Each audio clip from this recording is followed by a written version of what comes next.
Welcome everyone to the Back Channel Podcast, where we do it live. It's a podcast for the everyday man and woman. It's your boy B Mims here, and today I got a special guest. I say that about all my guests because it's true; they're all special. But this one, I promise you, is special.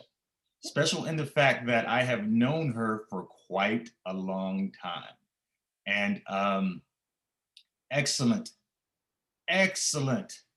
Uh, Person all the way around.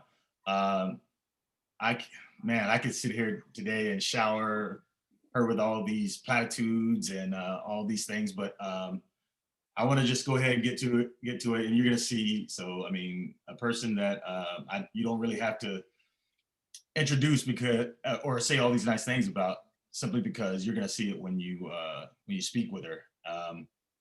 Today, I have been blessed with this special guest, Chief Rochelle Hemmingway. Chief, thank you for showing up here. How you doing? I'm good. How are you? I'm well. I'm well. I'm so honored. This is just absolutely a surprise, first of all. And then secondly, to know that, our friendship has lasted for so long and we're both doing great things. And so I'm just grateful that I'm part of your tribe, and that you reached out to me and I was available to do this. So absolutely can't thank you enough for this. So thank you.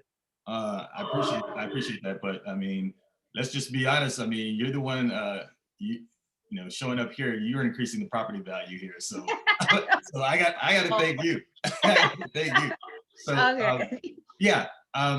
Just for everyone who's out there listening, I'm doing this series. It's a new series, and the chief, I couldn't think of a better person to start this series off. It's called "The Giants That Walk Among Us," and that is basically people whom they may not be well known, they may not be household names yet, and it's like some of these quality people that are around you, they're quality people. They're legit. They don't have to be millionaires and billionaires in order to kind of, like, a lot of times we equate like net worth with how great an individual is and that impact, but that's not true. So the giants that walk among us are the people who leave a footprint that may not be globally, but it extends. And again, I can't think of a better person to start this series off with. So enough about me.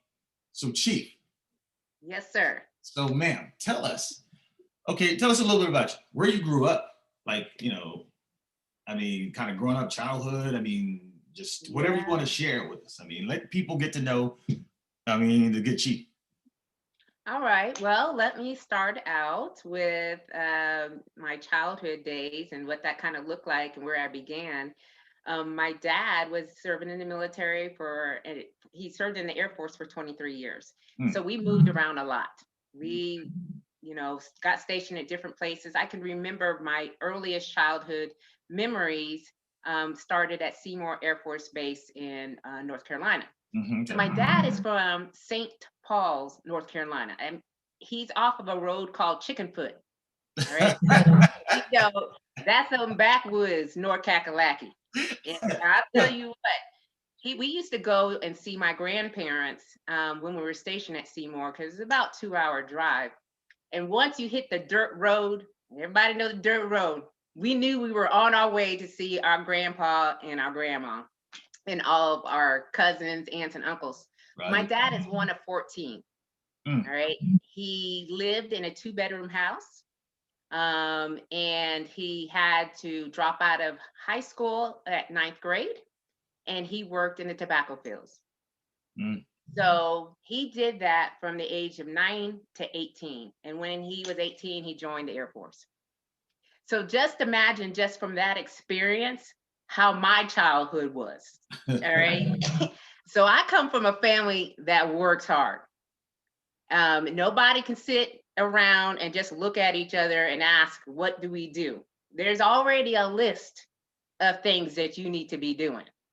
So uh, we were stationed at Seymour, Johnson, Plattsburgh, New York, Lajesfield, Azores, Grissom Air Force Base in Indiana.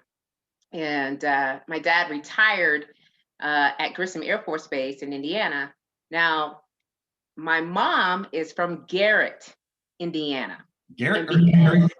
not Gary, Oh, Garrett. I was about to say. I know, not the hood, okay, because that's hood. But I'm talking about Garrett, which is very small town. And she was one of four children, and she lived on a farm. They had a lot of acre of land, and so they had to tend to gardens and cut grass, all that stuff. So she was um, she came from very humble beginnings, and she had to learn that she had to work really, really hard to get the things that she wanted. So both my parents came from hardworking families that earned things. They just didn't have, the resources available like many do today. They really had to grind. And that's what I was used to and accustomed to as we were growing up. So we talked about the list of chores that we had to do. So on Saturdays was not our day. Okay. So our friends across the street and in the neighborhood were watching cartoons. We didn't get to watch cartoons. If we even get a glimpse of cartoons, it's because we were like trying to catch it, like turn on the TV and act like we vacuuming at the same time, kind of thing. So we got up at 6 o'clock, and it was from 6 o'clock until whenever my dad said, "Okay, everything's done and everything looks great, and y'all can move on." So as I grew up, I we moved to Kokomo, Indiana, after my dad retired at Grissom Air Force Base in Indiana, and I went to high school there from 8th grade to 12th grade. Now, I went to Northwestern High School in Kokomo, Indiana, which was predominantly white school. I was the only Black female to graduate in my high school class. So yeah. See, Yeah, that, and I, I know what you're doing. I, I would tell you something because like the people won't know. Um, the chief and I, we went to tech school together, and when I met her, she told me she was from Kokomo, Indiana. Do you remember what I said to you? No, what did you I say? said, I was like, Kokomo, isn't that where the Klan started? Yeah, yeah. You know, Unbeknownst to us, I didn't know all that until I got to high school and started listening in and kind of seeing the atmospherics of where I was at. And I was like, yeah, like, I don't even know how I even got through this untouched, you know, but it taught me a lot. It really, really did. I was a drum major in my senior year of high school. And so it was from a predominantly white school. So it's not like, down at Black colleges and Black high schools where everybody's dancing and doing all their thing. But I was selected into that position. And that was the beginnings. That was the beginnings of how I got to where I'm at today. Because I kind of look back in that time and say, like, why did the band leader pick me? What was it so unique and special about me? Because this is a predominantly Black school. Was it because they wanted to show diversity? I don't know, but I took it as an opportunity, and I really did my hard work in there, and we went to state, and a lot of people bands, if you were in high school, Yeah.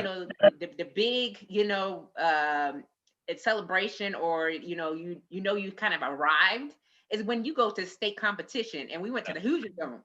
And so all our eyes from Kokomo, Indiana, a little small town, was like, oh my gosh, like we made Look at me, mom. We made it. Ugly crying. Oh, mama. it. But leading into that, I was in track. I did shot put and discus. And the reason why is because I was a chubby girl. So in all the way up in my childhood, all to my junior year of high school, I weighed 200 pounds my junior year of high school. Yes. And so I remember the day that the band leader said, "Hey, we're going to get new uniforms. So everybody's got to come into this room, get on the scale, and get measured." And everyone was in the room, like all my classmates and stuff that was in the band. Everybody could see your numbers. Ooh. And then the band leader called out the numbers. So, I got on the scale. It's 200. King 200.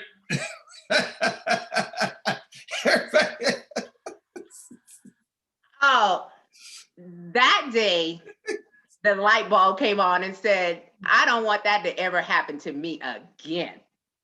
So I joined the military in 1990, August of 1990, 91? 91. 91. See, I gotta still remember these dates. And I came in at my max, which was 138 pounds. I was determined. Over that year, the junior to senior year, I lost 60 pounds. Wow. And I've managed to keep it all off all these years. In fact, I got on the scale yesterday, I was 138 pounds. Wow. But that takes a lot. And so we'll get into why and how and all that good stuff. So again, I joined the Air Force and yeah. So we're gonna have to talk about that for a minute. Well, okay, I mean, that's a great segue because I mean, why the military? Why? I mean, I understand your dad. I mean, you grew up in a military. I mean, background, at least with your family, anyway, with your immediate family, your dad. But why the military? I mean, I understand why you didn't want to go back to Chickenfoot, or you didn't want to do that. But I mean, why the military? Well, so I went to IUK, Indiana University at Kokomo, because they weren't sending me to no prestigious school, knowing, first they didn't have the resources like that. And my grades, they were good, but they wanted to see what I was going to do in the local community. I get in there, I'm trying to be an occupational therapist, okay? And I'm taking all these classes. It's kind of hard to take classes when your high school friends are still in town and they want to go and party, okay? So I'm not missing a party. And as well, me, I don't miss out on those things, right? So I was like, oh, we going over here? Okay. So all my little classes that I was having, I saw my grades slipping.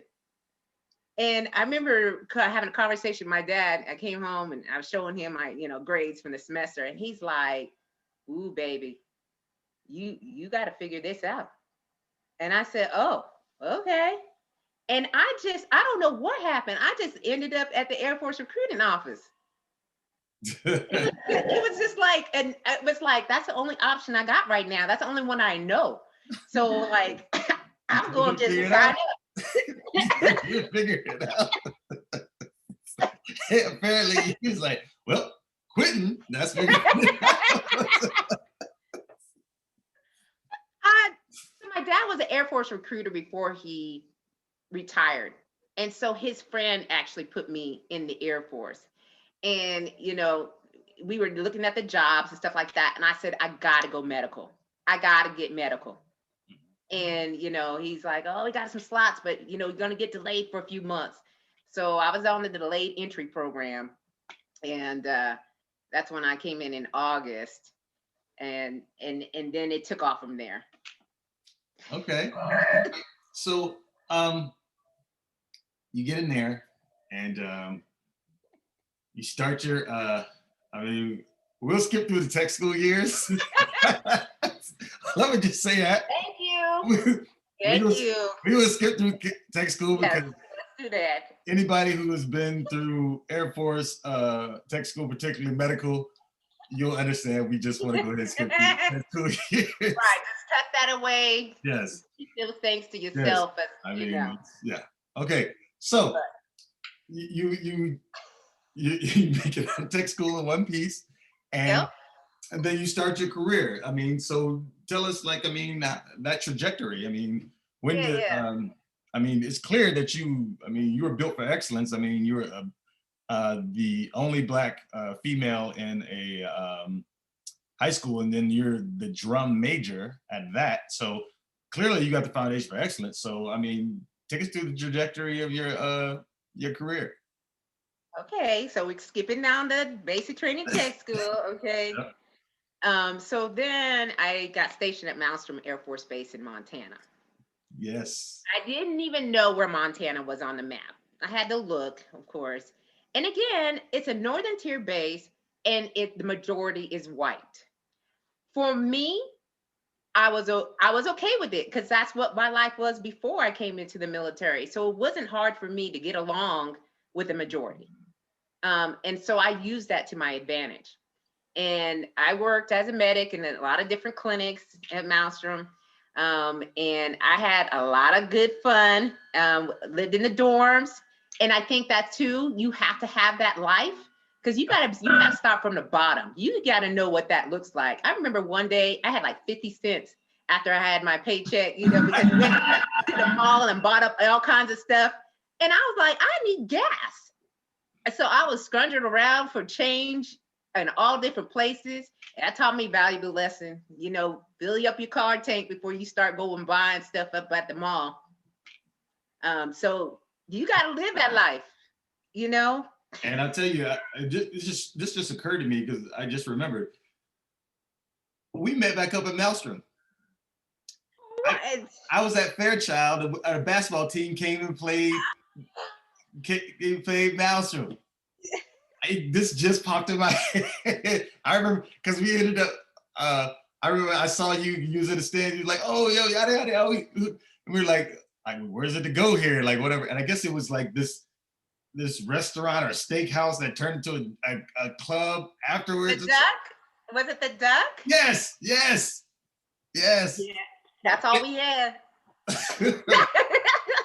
Great Falls.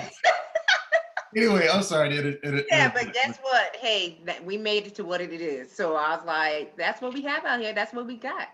And so I found out quickly that I didn't want to stay there for very long. I was like, see, I want to travel. I want to go do stuff.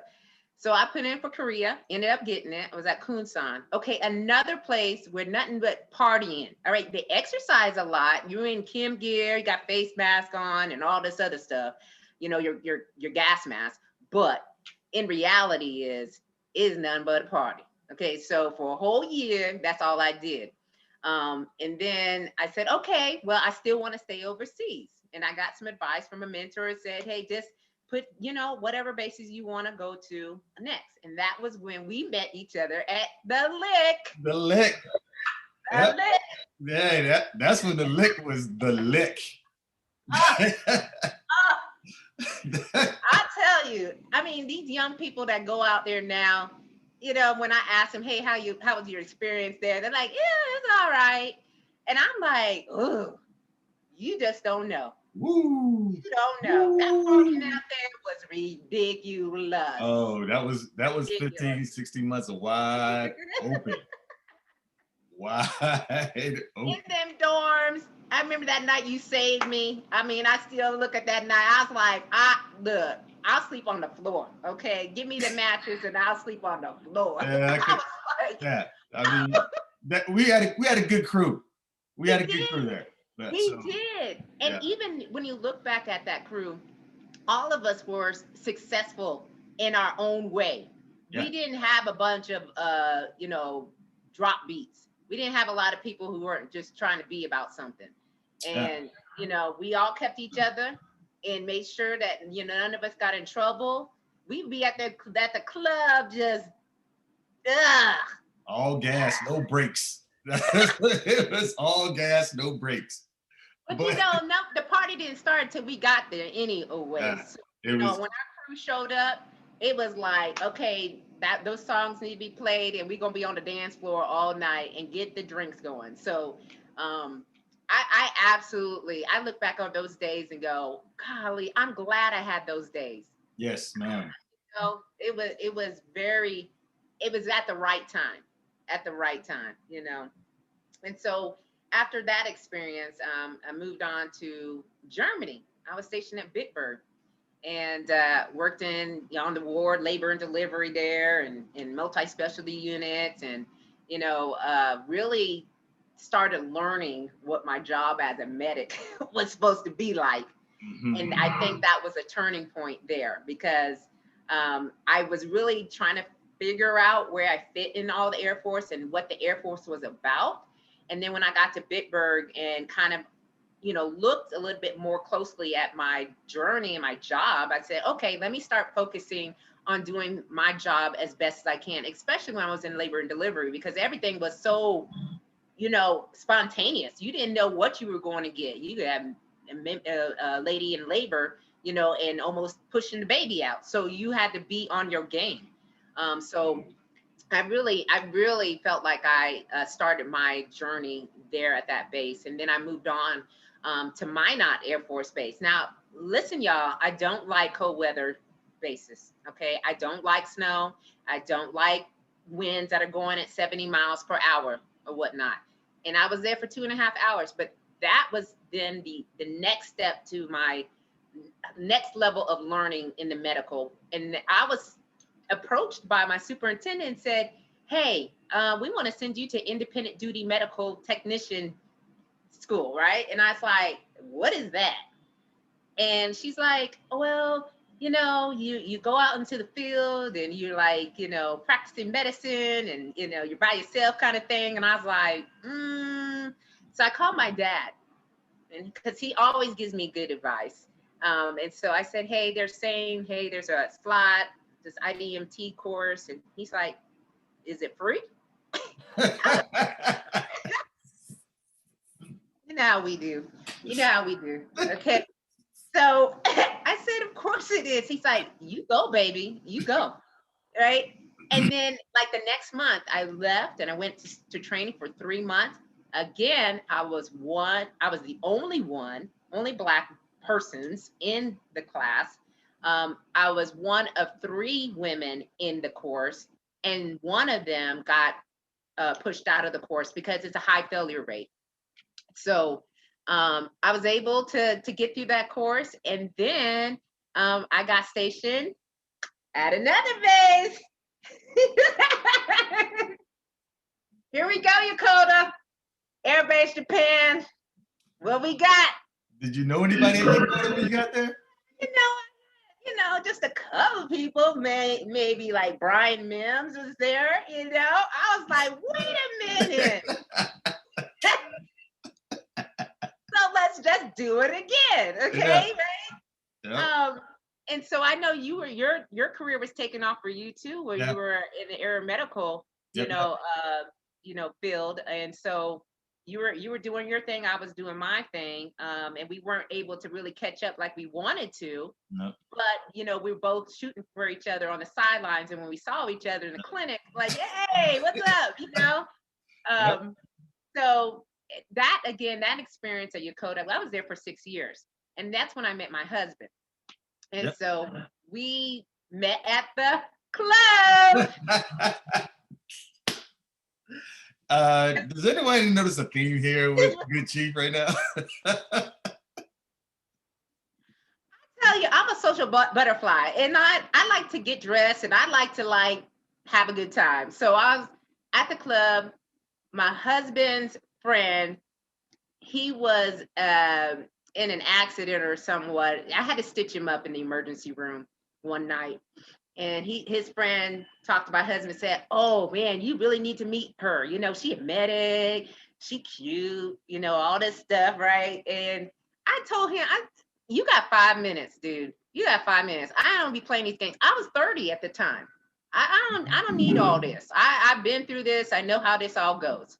So my husband was saying the right things. He was, really, he was working. He had to work for it, y'all. So, so we got married in 2003. And there's a deployment right before we got married that I went on, and that was the one in Vietnam. Mm-hmm. And the JPAC mission where you have to, you're there, looking for the remains of folks from the Vietnamese War. And that was life-changing for me. I was the only medic out there in the field. And you see how the blingy stuff I like, I like shining things, right? And I go out there and I'm straight up in the field. And people were getting hurt and people getting sick. So I had to work. And I really, so Chief Hunt Brown, do you remember Chief Hunt Brown? She was a black chief for the female chief for the medical ops um, at Yokota. Jerry Curl. Anyway, she was one of my mentors, right? And she like, Rochelle, you just gonna get out there and you just gonna be part of the team. You just gonna do what you're supposed to do out there, right? Everything gonna work out. And I just looked at her like, why are you picking me to come out there? That's not my MO. Like, I need to be in a hotel, give me the fine dining, all that stuff. It's the No, Air Force, woman. What's wrong with you? out there getting malaria, bugs are coming out the sky. We didn't have a bathroom for like 2 weeks. We couldn't shower for like 2 weeks. I had these baby wipes. I mean, I was down to like broken down to the lowest level of living and trying to, my best to get through that. And I did it. And I said, well, if I can do that, I can do anything else after this. Because that right there, that was something to be talked about for many years to come. So after Yokota, my husband and I left and we went to Langley. So that's the Mecca, y'all. Okay, if you've never been to Langley Air Force Base, that's where a lot of high profile leaders, they like to stay in the DMV area. And, we were able to see leaders that look like us and be able to be in their midst and get some of the tutelage from them on how you go about doing your business in the Air Force. All right. So I learned a whole lot from that. Actually, we didn't go to Langley. We went to Luke. I'm sorry. So let me finish up Langley first. But that was a place that we really felt like we grew a lot in as a couple. Before that, we went to Luke Air Force Base. Excuse me, not Luke, Nellis. You see how many bases I've been to, y'all? It's ridiculous. Yeah. Nellis Air Force Base, okay? I was a first sergeant there for 4 years at Nellis. If y'all know what a first sergeant is, it's equivalent to like a human resource manager on steroids. I mean, you tracking folks down and you all in their business. And I was on the strip. I was competing with the strip. So people out there doing all kinds of crazy stuff. Okay. And I don't even know. So my career field released me from the IDMT in 2008. And I had been serving as an IDMT for 10 years up to that point. And then I went to be a first sergeant for 4 years. And again, developed a lot of interpersonal skills in that, able to talk to at whomever and whenever. And I always had to be on the ready for that. My husband and I were slowly creeping up together in our promotions. And we saw that we were both benefiting from being able to do our service together. And so we were like, okay, we got it. At Nellis, I also got pregnant with my son and had my baby. All right, little Andrew, I call him AJ. All right, he gonna be a miracle baby because we had an intro vitro fertilization procedure, didn't work, and we just said, hey, we're gonna, and y'all, it cost $10,000 to get it in IVF when I was trying to, get these procedures done, and that was out of our pocket. And so we really wanted to have a baby, but God said, you ain't gonna have a baby just yet. And we went to Cancun for vacation, and I came back and I was like not feeling well, ended up being pregnant naturally. I was like, see, we should have just waited, but we were trying to hurry things up, and you have to be able to pull yourself back just a little bit. So Andrew James Hemmingway, because he gonna be about somebody. Sound like it. He sure will. And he's 10 now. All right. Yeah. So then after we went to Nellis, and then we went to Langley, and then we ended up at Luke Air Force Base. And that's when I made chief. And I was in the medical clinic. I was a medical group commander or chief. And the medical group commander came to me and said, hey, I want you to be the medical group chief here. And I was a medical operations squadron superintendent at the time. And I was like, okay. And so I felt like I was ready. I had been through so much. And so now my life here is the command chief at the 28th Bomb Wing, the largest bomb wing in the Air Force, here at Ellsworth Air Force Base in South Dakota. Yo, yo, bro. Excuse me, Chief. See, Oh, see, it started to slip. See, it started to slip. But I'm going to keep this. no, I'm Rochelle. Um, man, I gotta tell you, just listening to that, man. You know what? I don't even know how it really happened, but I really think that there were some habits that I created early during my career that I was consistent with. And, I let my hard work and my reputation speak for that. And so now when I'm on the platform, because I've now have this platform, I'm representing a lot of people for a lot of different things. Which is a great thing. I'm sorry, but that's a great thing because that kind of leads into what I wanted to talk about because you said that you created some good habits early, and much Mhm. of that I would think you would believe some of that is the foundation that was kind of laid by mom and pop, and Yes. that again he learned on chicken foot. That's my spot now, chicken foot road. Oh yeah. Oh uh, yeah. so um, let's just be honest. I mean, uh, unfortunately, the higher you go, uh, the military, particularly the Air Force, is probably is no different from a Fortune 500 company. Hmm. Um, it's just that the business that they're in is a lot different than your average Fortune 500 company. That's right. Um, so what's consistent about Fortune 500 companies, unfortunately, is the higher that corporate ladder that you go, the less um, diversity Hmm. it seems to be. In other words, you know, it's you don't see many people that look like you in those areas. I mean, especially, and let's be honest with you, a command chief, bomb wing. Hmm. I mean, like so. My question to you is: do you, have you noticed that it's a little less diversity. I mean, it's less diversity going up this ladder. And what obstacles, if any, that you kind of felt or you had to overcome on that ascension up? I mean, and if so, I mean, if you have any, please like kind of briefly go ahead and tell us those, if you will. So you're right. So the higher you climb the ladder to success, the less you see us in those types of positions. So knowing that, I take my position seriously because I don't want anything that I do to prevent the next me or you coming into those types of positions. So, that's a way that you have to carry yourself and really have to understand that everything that's around you and how you work through that.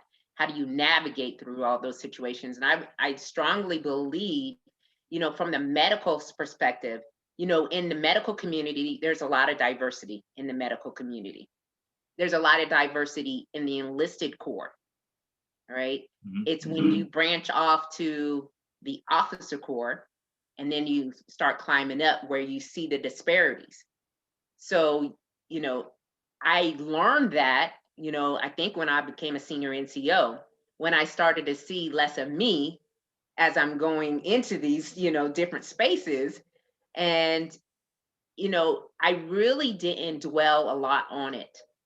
Now, people have said things, people will talk about you behind your back. You will be challenged to the nth degree. You might have to say things 10 times more, so to get your point across.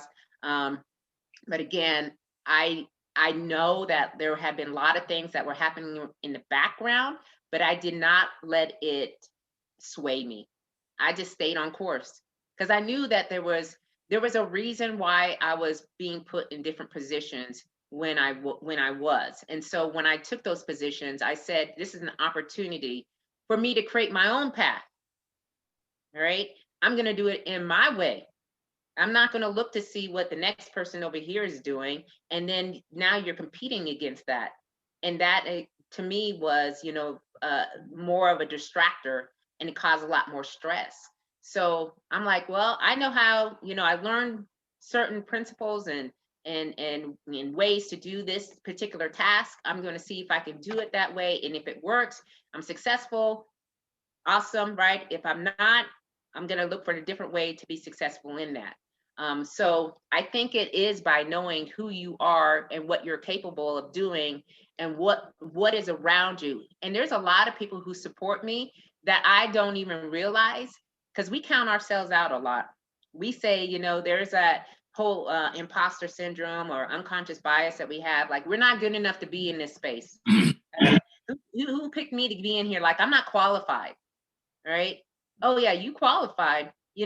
People want your opinion and your perspective more than ever, especially if you're from the other, whatever other is.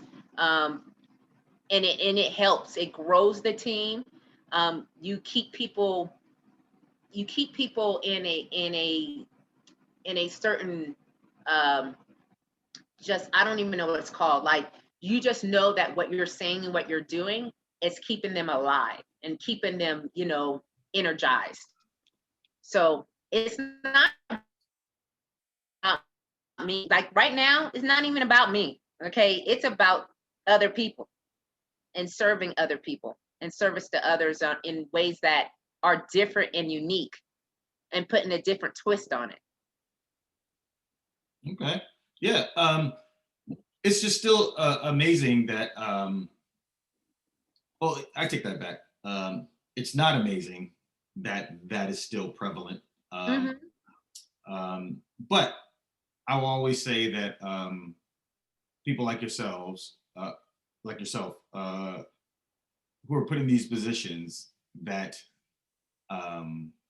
continue to excel despite Yes. The playing field not being level, the cards being dealt being from the bottom of the deck, and I just think it's like I always am amazed, by how graceful people, handle that, and it's not until you're asked or you're interviewed, such as a platform like this, that you find out like, whoa. Because a lot of people, I'll be honest with you, you look at, listen, you look at, these higher ranking individuals and you think it's all cake and, cake and ice cream. Oh yeah. You don't, what's the saying? They all see your glory, but they don't know your story. Yes. Yes. So, yeah. And I just think it's just really amazing, just because I know I have a personal stake in this, because I know like where you came from. So it's just, you sit back, I'm just sitting back in awe, which actually has me jaw dropping in a sense where I'm really wanting to know this, because you're transitioning out of the military in the next few months. But behind you, there's a little bit of decoration. There is. Okay. So, so you tell me, what is sleigh? What's the origin? And how much did the military play in the creation of this? And lastly, you'll encompass this however you want to, but is this compatible for the everyday man or woman who maybe is not military affiliated? Oh yeah, so here it is. It's the beginning. So, okay, for everyone who's kind of listening in, there's a lot of discussions about retirement from the military. There's people that I know that say, well, I'm done and I won't be, looked upon in these positions and all this stuff, because nobody gonna care. Okay, when I step across the threshold into the civilian sector, you know, they may appreciate my story, but I'm not just going to show up and go, hey, I was a chief in the United States Air Force. Listen up, people, right? And so I found that my ability to empower and to motivate and inspire others is far greater than I ever believed in myself. And I realized this about, it was probably been about 7 or 8 years ago. So one of my technicians, he was a Black gay airman. Um, he he loved Beyonce, absolutely adored her, and I love Beyonce too. I mean, I anybody who could get on stage and you could just watch her mesmerize, you know, all the things that go into what she has to do, hours and hours of rehearsals and singing and getting out there and performing. It's not easy to do. And he went to what's that one event that she did, Coachella. Coachella. Okay. And yeah, and he went and he came back and was explaining all the experience to me, and it was just he was very flamboyant. He was a 4N, and you know, unfortunately, he committed suicide. Um, it was a few days before my last deployment. My last deployment was in Kuwait and Jordan. A few days before, I got a call saying that, you know, he committed suicide. We had been talking a lot about his experience. His family wasn't accepting of him, and you know, trying to get past some of his demons he had, but he just couldn't do it. And his favorite song was Formation. Okay. Mm. In the song Formation, it talks about I see it, I want it, I grind, I work hard, I dream until I own it. And she goes on to say, I slay, we slay, everyone's slain, right? And so I asked him, you know, before he passed, on what does that word slay mean? And he's like, what? Chief, you know you slaying. And I said, really? And said, well, what does it mean? And he says, it's, you know, to greatly impress, to be on point, to kill it, to dominate it, and to be nailing it. And so I took that word because I was like, you know what, that it's a mindset. It's a mantra, you know, that you have to you have to say things to yourself a lot of times when you're in these leadership positions, because you feel like you're on your own island. You know, when you trying to make big decisions, or you trying to, you know, trying to communicate to the mass what's going on. Um, Sometimes people just don't want to hear it because you far removed, right? And I didn't want it to be that way. I wanted a word or something to bridge the gap. And this is my way of bridging the gap. So it bridges the gaps between the 18-year-old that I used to be when I was at the club doing my thing, all the way up to now where I'm 48 years old. And it is a message, it's a mantra. So I use the hashtag as a means. It's a means to communicate and to welcome those that may not feel like they're a part of something. And it's catchy and people are drawn in. But I've actually attached meaning and context to each letter. I was going to ask, is it not an acronym, if you will? Yes, it is. It's more than just the word and what it says. It's a powerful word, but I wanted to attach some principles that I've learned over my career that people can kind of see if they can mirror the same types of behaviors to achieve the success that they're looking for. So this is for anybody. This is not just for military members. This can be for everyone who's like kind of looking for inspiration and motivation, because it worked for me and it may work for you. And so we can start in with the sleigh and I'll just go right into town. All right, people. All right. So the S.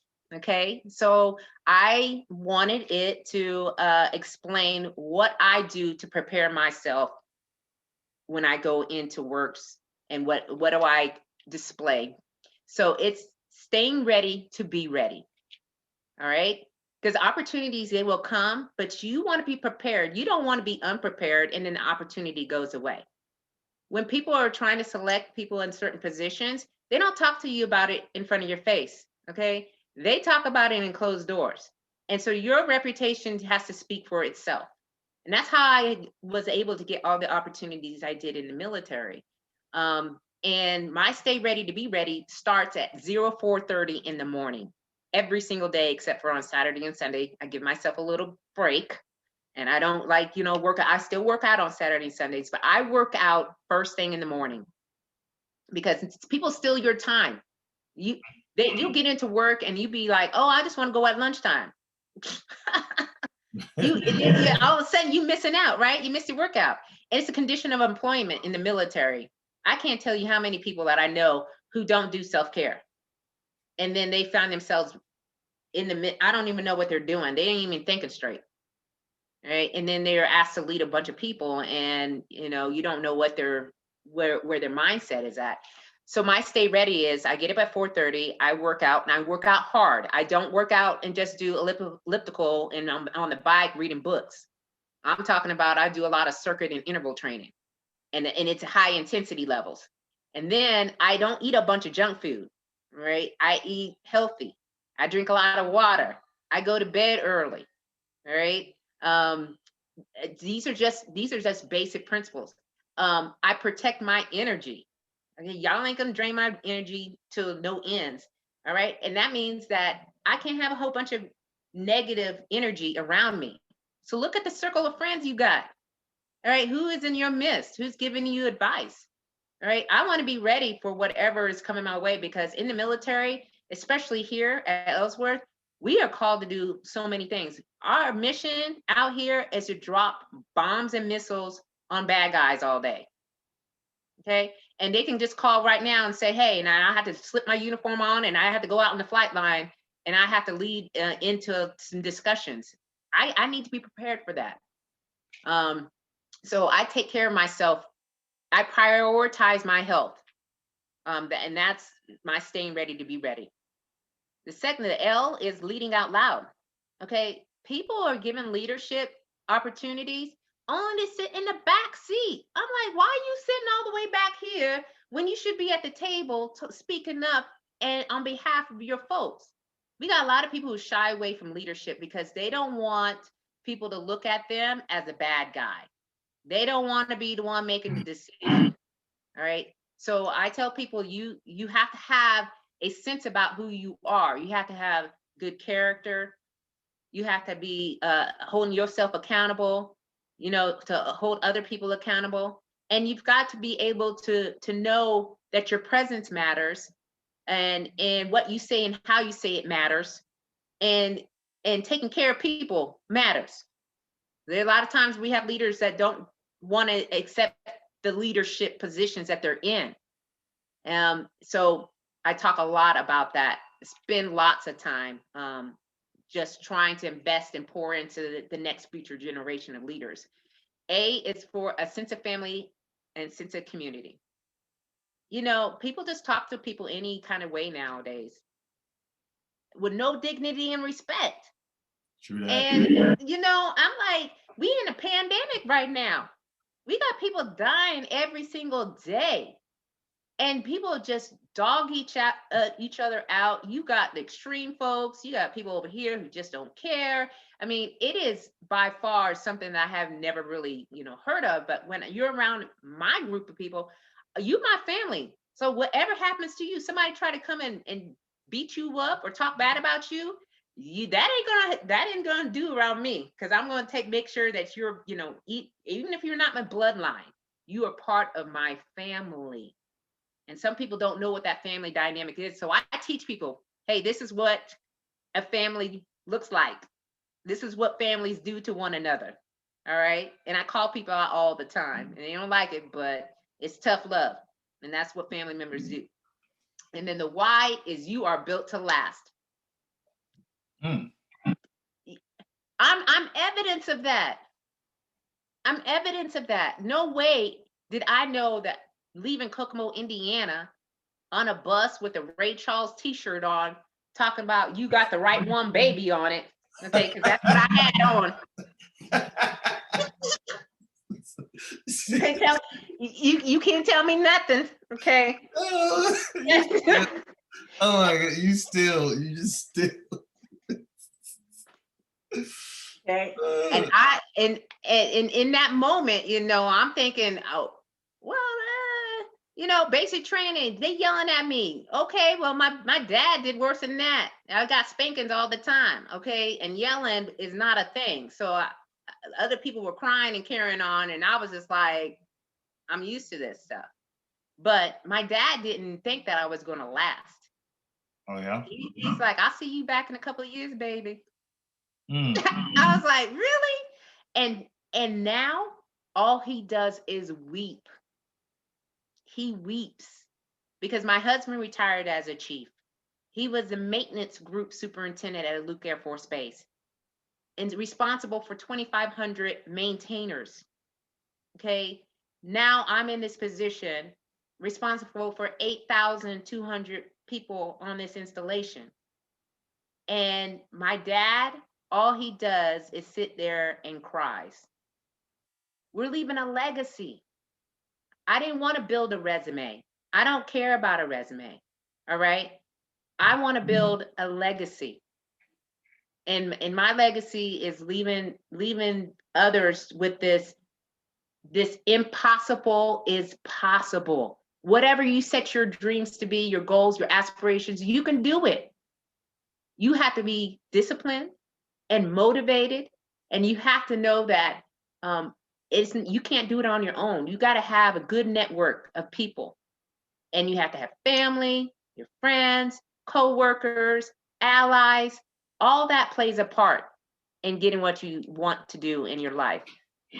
So the sleigh it's really a universal language, and I just took it and just used it for what I want it to be, and that's my next step. And when I transition, I have a vision board, and I am knocking out all the things that I need to do to create my hashtag Slay to Success tribe, as you will. Man, so you said a mouthful the moment you said I didn't want to leave a resume. I didn't want to build a resume. I wanted to leave a legacy. That's right. That's amazing. And I think a lot of people, I think this will be inspirational to a lot of people simply because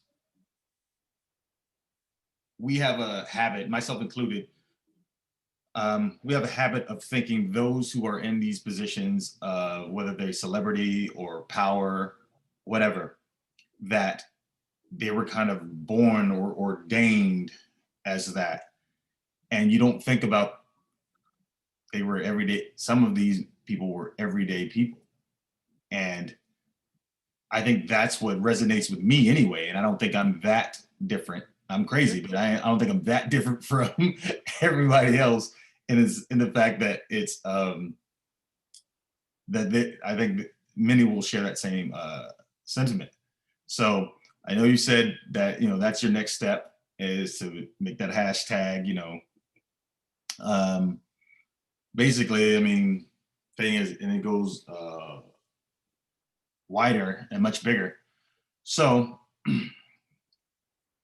and I guess in ending, what would you tell that airman, that junior NCO, heck, even a senior NCO that is that's E7 and kind of on the fence of whether what, do I just do I tap out now or do I keep pushing forward?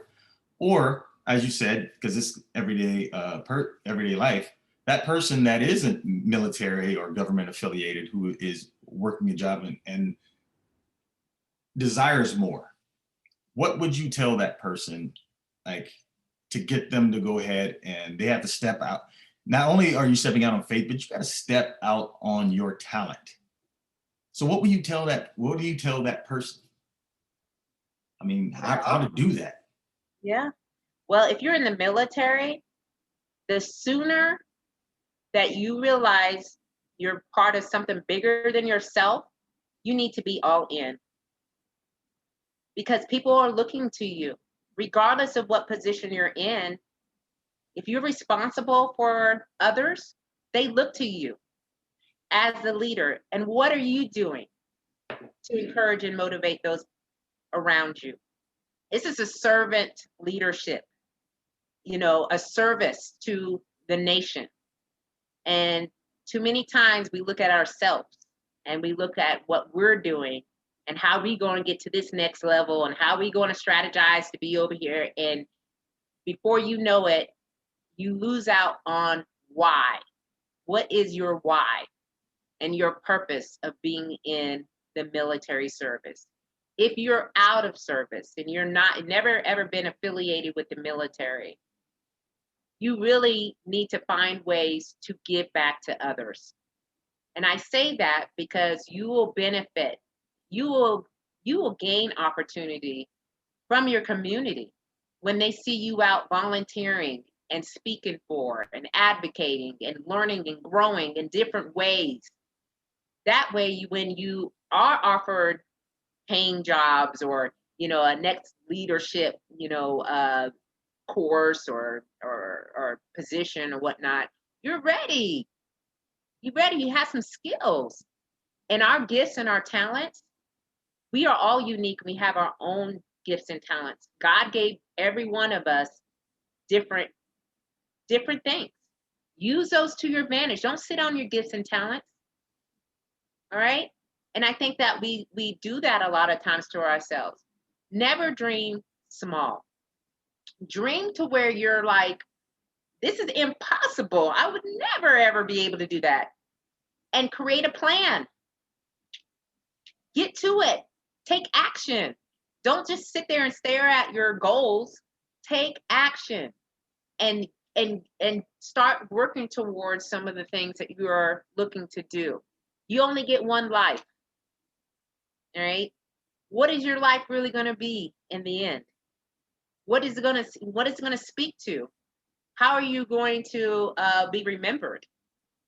That is what I spend a lot of my time working towards, is the next. What can I do to make this world a better place? What can I do to make a difference? I have to do my part. I can't sit around and just wait for things to happen. I'm making things happen. And I'm building a community and a tribe of folks that are going to go out, and we're going to take on a lot of things when I get out of this military. And I'm going to use this. This is a platform. This is 30 years in the making. Okay? It's a start. You don't necessarily know what start and finish means or what it looks like, but for me right now, it is the beginnings of something else that I know I have been directed in order to do. So this is my way. It's my brand. Brand yourself. If you want to make a remarkable impression on folks, you've got to brand yourself, and you've got to believe in the things that you are saying. Because if not, you will be just an everyday Joe Schmo on the street, and they're going to look at you like, so what? Why should I care? Great Herm Edwards said, your words in your life got to match. So I believe that. So before we go, there's a question that the chief does not know I'm about to ask, and I'm going to put it on the spot. And there's two questions I'm going to ask, and here they go. First one, favorite 3 music artists of your lifetime? Oh my gosh. Mary J. Blige. I listen to Beyonce, but she's Lauryn Hill. And I listen to a lot of genre music, y'all, so forgive me. And here recently, I like Pink. Now it's all time now. I'm just saying. So there's a thing about women. They speak to me, maybe because I'm a female too, but they're really deep deep messages that they're trying to explain in music. And it really resonates to me, especially when I can hear heart. I hear a lot of heart and soul into So, what they're trying to say. okay, so we got Mary J. Blige, Lauryn Hill, and Pink. Mm-hmm. Chief, okay. Last one. Last one. You can have two conversations, one with the person who is still walking this earth, one with someone who is no longer with us. Who would those two people be? The first one would be Michelle, Dr. Michelle Obama. Okay, let's get it right here. She would be the first person that I'd have a conversation with. I'm amazed. I'm in awe. Did you see her at the inauguration? Man. Woo! Well, you know what? Some of us have to work, Chief. Some of us couldn't. I was working too, but I got the glimpses on my phone. Well, let me clarify what I meant. Some of us couldn't during the course of our workday sit and watch that. But hey, not everybody is up. Not everybody's a man, Chief. So, really, it wasn't about that. My husband had to record it. I was catching. I have a TV. Okay, listen. I'm gonna be straight up transparent, everybody. I do have a TV in my office, but it's not working. We got internet problems out here. Oh, that's true. That's true. Y'all ain't paid the cable bill. What do you mean it's not true? Yes, it is. We got. I said tell the truth. Y'all ain't paid the cable bill. Don't be trying to. Oh man, true. That might be true, but they ain't paid the cable bill. Y'all over here. But I don't even know what the words do. I mean, I could put the sleigh on her, but that ain't even going to be enough for her. She has changed the world in a different light, and made that position in the White House. Like, people, I don't even know who can do her in the next years to come. All right, classy, with grace and grit and determination. And she's still here, right? She ain't going nowhere. So I would love to talk to her one day, and just to love on her, because she's an amazing woman. For someone that is not living on this earth today, and who I would love to talk to, that's very interesting too. Let me think a little bit on this. And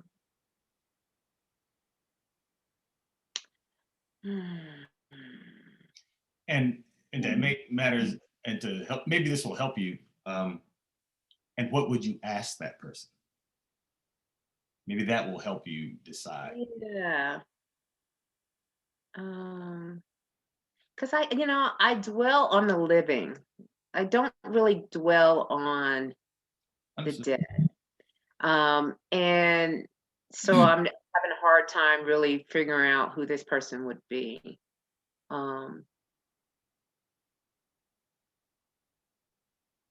So who has passed away in the past 10 years or so? Who left an indelible mark? Oh man. I don't even know. At one time it would have been Whitney. At one time. But I know she had a lot of demons. I know that there's a lot of just inside kind of turmoil that she was having. And I don't think I would necessarily want to ask her or know anything. I just don't know. Fair enough. Yeah. So, Chief, thank you for I appreciate it. I appreciate you taking this time out. I mean, I joke about, like, hey, some of us have to work, and I joke about that. I know that you're putting in the work, and if anybody from Ellsworth is watching this, y'all need to go ahead and pay the cable bill. So Chief ain't got to put the cable in Andrew's name. Yeah, Y'all doing me wrong out here. you and Dom gonna put the cable in Andrew's name. Like, let's not do that. That's what But we do, right? let's not do I that. tell you. But again, all seriousness, this is 100%. This is a privilege for me to do this interview because you're an amazing individual. Thank you. You're an amazing person. Thank you. I could do a podcast. I could have taken up much of this podcast just talking about the things that just moments that that we've talked and just actually in the moment stuff. And but nobody's here for me. So but I honestly, that turkey group, it was so amazing in the sense. And shout out to another Chief Swanson. Another, like, we were all there. Vidal Hill, we were all there. And I'll make sure I tag him in this so they know that we shouted him out. But to Africa, to Tony, to Tony Mack, yep. Tamira Brown. I mean, yeah. I think, again, there was a reason why we're all stationed there together. It was perfectly planned. And we all met up, and we had, sometimes we didn't all agree on things, but at the end of the day, we knew we were part of a family. We took care of one another. And I think that's what's missing in our world today. And it's just not the Air Force, because in the military, we say it a lot, because, unfortunately in the military, we have a high suicide rate in the military. And I think a lot of it has to do with not being connected to another human being. And the environment there, I think it really set it to another level of success. And as we keep on living our lives out here and we see each other and how we're all kind of moving in different ways, you can see high level of success. So again, shout out to all of them. Oh yeah, Tony Booker, I ain't forget you, Tony, and Tanisha and Players. Yes. Tanisha and Players. Shout out to y'all. But lastly, again, this is 100% privilege. This is all. It's a privilege for me to do this, and I will wish you well and success. But I think that's nothing much more than a formality, because that's already written. So, ma'am, on behalf of all the people that who have known you and will know you and who are in your charge, thank you for leading from the front, and God bless you. God bless you too. Everybody can find me in #Slave to Success LLC. I will have that out on a website to you soon, to share all my perspectives over the past 30 years of my Air Force career. I wish you all the best. God bless each one of you. Please stay safe out here in these streets. Okay, there's a lot going on. We all just want to get through this, and we're going to get through this together. So see y'all soon. All right. And this is the Back Channel Podcast, where, heck, we just do it live. It's the podcast for the everyday man and woman. Thank you for tuning in, and we are out. Peace. Yeah.